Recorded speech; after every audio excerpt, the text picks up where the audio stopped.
warahmatullahi wabarakatuh. Jirtu kabajamtoota ordoftoota page koo qaqqaliiwwan ilmaan Oromoo addunyaa kana irratti argamtan kam jirtan jireenya akkam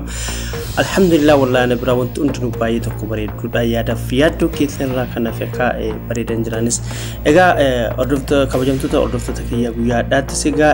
qophii kiyya qabadhee isiniif dhiyaadheetiin jira haga xumuraatti na ordofaan affeerraa kiyya egaa qophiin kiyyas akkuma isin beektan jechuudha waa'ee corona virus ogaa COVID-19 wal qabateeti jechuudha kan ilaallu jechuudha akka guutuu alamaatti jechuudha lakkoofsi namoota dhukkubichaan qabamanii hagam ga'ee jira guutuu alamaa kana irratti akkasuma namoonni du'an hagam ga'anii jiran isa jedhu akkasumatti immoo namoonni immoo dhukkubicharraa fayyan namoota hagam ga'anii jiru kan jedhu kan wajjin ilaallu jechuudha kana qofaa miti kan biyya keenyaattis haala kamiin oolmaan guyyaadha akkamii namoonni dhukkubichaan qabaman hagam akkasuma kan du'anoo kan immoo fayyanoo hangam maalirra jirti biyya keenya akkasuma ollaa biyya keenya olloota biyya keenya fi biyyoota arabaallee dabalatee jechuudha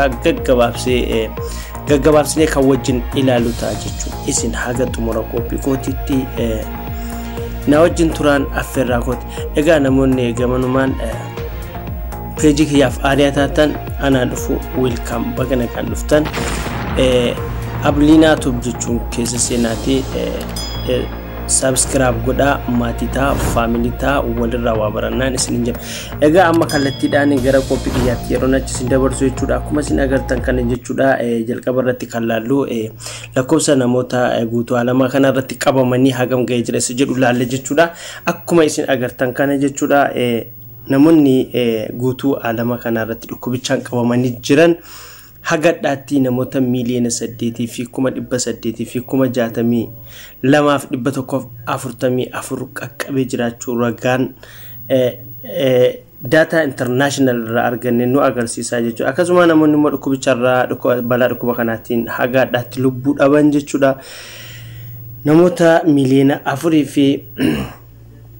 namoota 400 fi 64 fi 884 raisini deebi'a namoota 400 fi 64 fi 884 balaa dhukkuba kanaatiin alama kanarraa boqotanii jiran akkasuma namoonni immoo dhukkubicha irraa jechuudha dhukkuba kana qabamanii kaanii rabbi laaffisee fi fayyanii family isaanii yookaan maatii isaaniitti makaman namoota miliyoona 4 fi 17,400 fi 12 fayyanii maatii isaaniitti makamanii jiru jechuudha kun waan gaariidha egaa hamma garaa jechuudha tarreelee jechuudha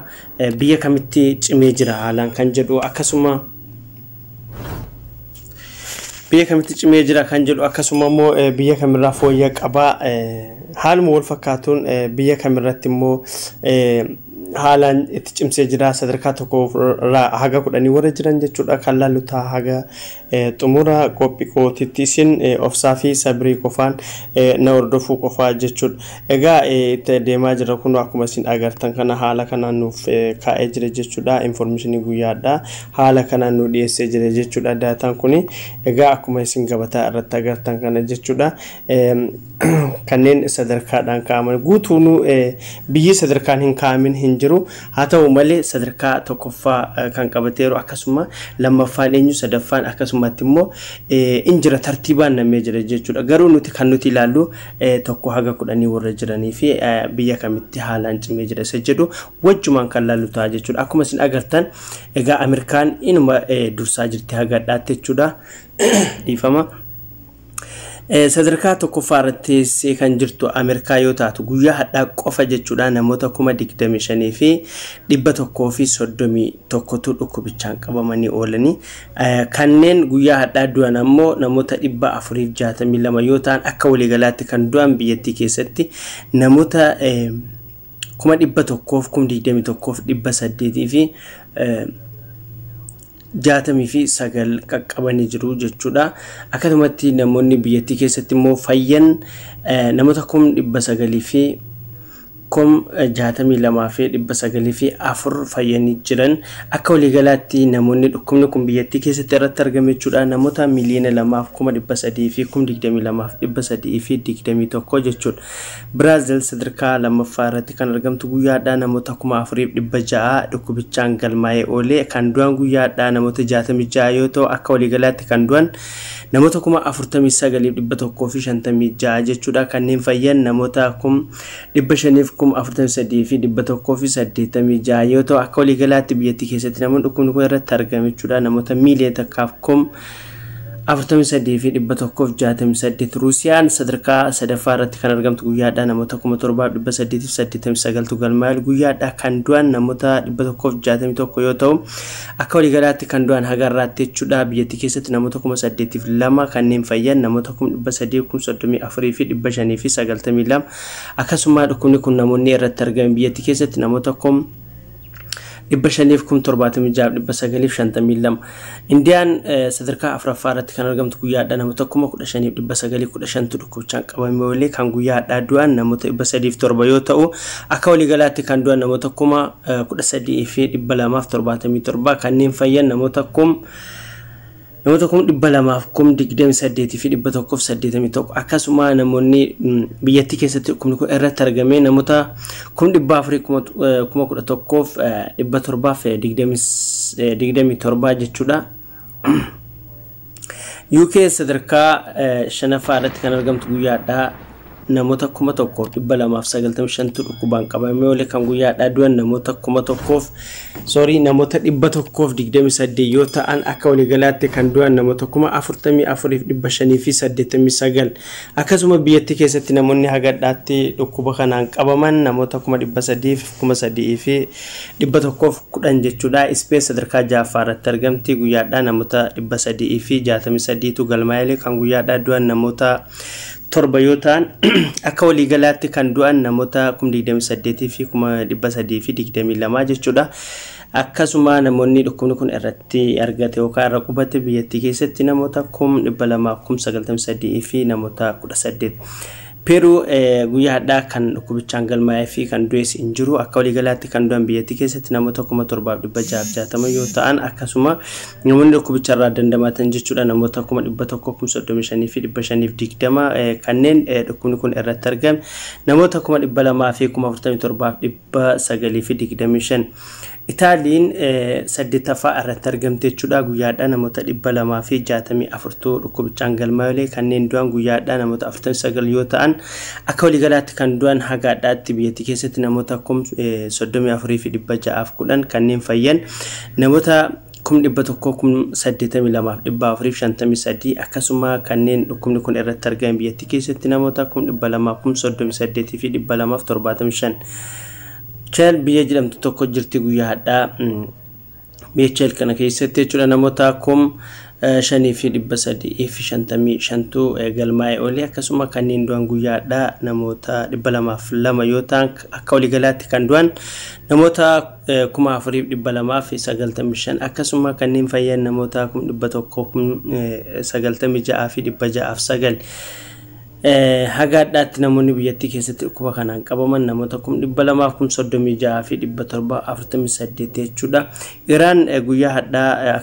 Iraan sadarkaa 10ffaa irratti argamti guyyaadhaa namoota 2,322 galmaa'ee oolee kanneen du'an guyyaadhaa namoota 115 yoo ta'an akka waliigalaatti kan du'an namoota 9,507 akkasuma namoonni fayyan namoota 161,384 namoonni dhukkubni kun irratti argame akka waliigalaatti biyyattii keessatti jechuudha namoota 2,200,584 jechuudha. Jarmaan sadarkaa 11ffaa irratti argamti akkuma agartan guyyaadhaa namoota 332 qabamee oolee kan du'e hin jiru akka waliigalaatti guyyaa hadhaa kan du'an hin jiran akka waliigalaatti kan du'an biyyattii keessatti namoota 8,960 kanneen fayyan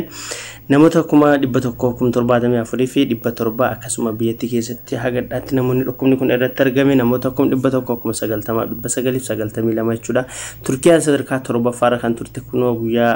hadhaaf kaleessa dheengadda kana sadarkaa 12ffaa irratti argamti fooyyaa qaba jechuudha biyyattii keessatti guyyaa hadhaa namoota 1,248 dhukkubichaan galmaa'ee oolee akkasuma kan guyyaadhaa du'aan boqate biyyattii keessatti namoota 22 yoo ta'u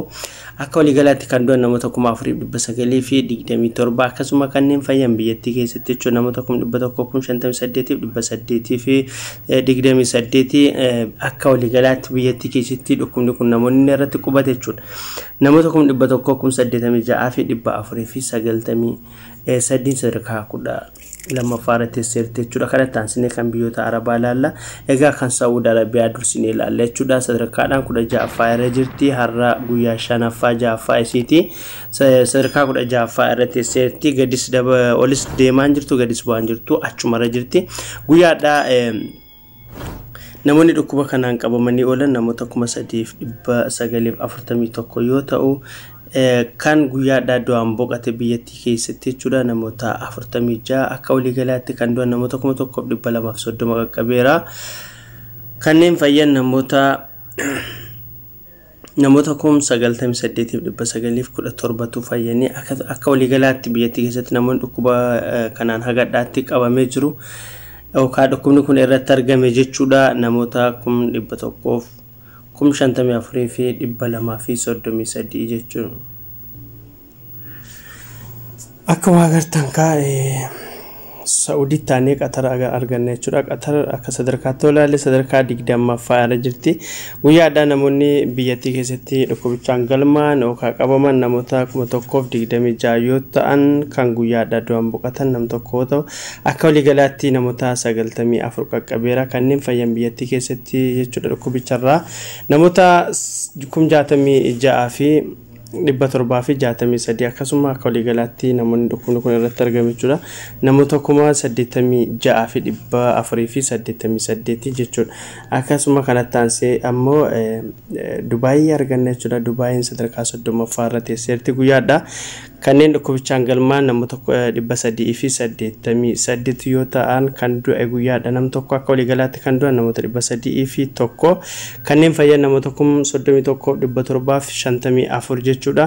akkasuma akka waliigalaatti biyyattii keessatti namoonni dhukkubni kun irratti argaman namoota 44,533 jechuudha itti aansinee Kuwait sadarkaa 33ffaa irra jirti guyyaadhaa namoonni biyyattii keessatti dhukkubichaan galmaan namoota 467 yoo ta'an kan du'an guyyaadhaa nama 6 akka waliigalaatti namoota 319 kanneen fayyan namoota 30,726 yoo ta'an akka waliigalaatti namoota 39,145 dhukkubicha irratti argame jechuudha. Oman akkuma agartan sadarkaa 40ffaa irra teessee jirti guyyaadhaa namoota 896tu dhukkubichaan qabamee oolee kan du'an namoota 3 yoo ta'an akka waliigalaatti namoota 128 kanneen fayyan namoota 14,780 yoo ta'an akka waliigalaatti dhukkubichi namoonni irratti argaman biyyattii keessatti namoota 28,566 jechuudha. Itti aansinee ka Bahriinii isa dhumaa kan ilaallu jechuudha. Bahriin sadarkaa 47ffaa irratti guyyaadhaa kan dhukkubichaan galmaa'ee jiru kan du'an nama 2 yoo ta'an akka waliigalaatti namoota 59 qofa jechuudha. Kanneen fayyan namoota 15,287 akkasuma biyyattii keessatti akka waliigalaatti dhukkubichi namoonni inni irratti argame jechuudha namoota 20,916 kun kan biyyoota Arabaa kananii gaggabaabsee isiniif dhiyeessuuf yaalidha jechuudha amma kan biyya keenya yookaan naannoo biyya keenya gaggabaabsine kan wajjin ilaallu ta'a.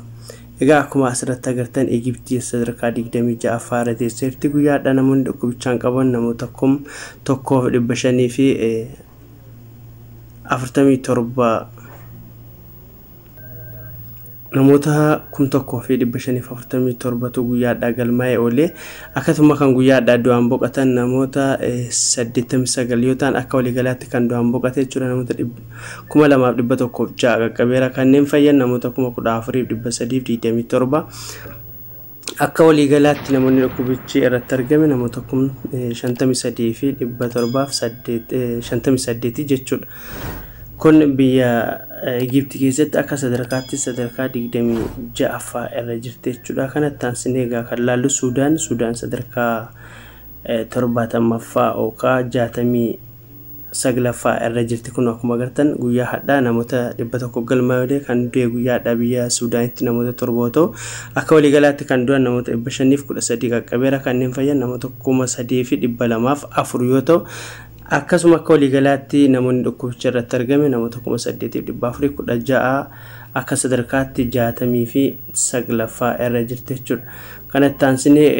Keeniyaa dhagaa Keeniyaan 81ffaa irra jirti. Guyyaadhaa namoota 440 dhukkubichaan qabamee oolee kan du'an guyyaadhaa namoota 2 yoo ta'u akka waliigalaatti namoota 121 qaqqabeera. Kanneen fayyan namoota 1586 akkasuma biyyattii keessatti namoonni dhukkubni kun irratti argamu namoota 4478 jechuudha. Itoophiyaan akkuma agartan 83ffaa irra jirti. Guyyaadhaa namoota 399tu dhukkuba kanaan galmaa'ee oole jechuudha. Akkuma beekamu dabalaati kan deemaa jiru biyya keenya keessatti haala nama gaddisiisuuf haala nama sodaachisuun dabalaa jira. Kun akkuma agartan guyyaadhaa namoota 399 jechuudha. 400 jechuun nama tokko hanqata. Egaa kan du'e guyyaadhaa garuu hin jiru. Akka guyyaadhaa kan du'an hin jiran garuu akka waliigalaatti kan du'an jechuudha. Hagaadhaatti namoota 72 qaqqabeera. Kanneen fayyan namoota 1122 jechuudha. Akka waliigalaatti biyyattii keessatti namoonni dhukkubni kun irratti argame jechuudha. Biyya keenya keessatti gaan beeytanii namoota 4469tu yeroo ammaa wal'aansa irra jira jechuudha. Egaa kun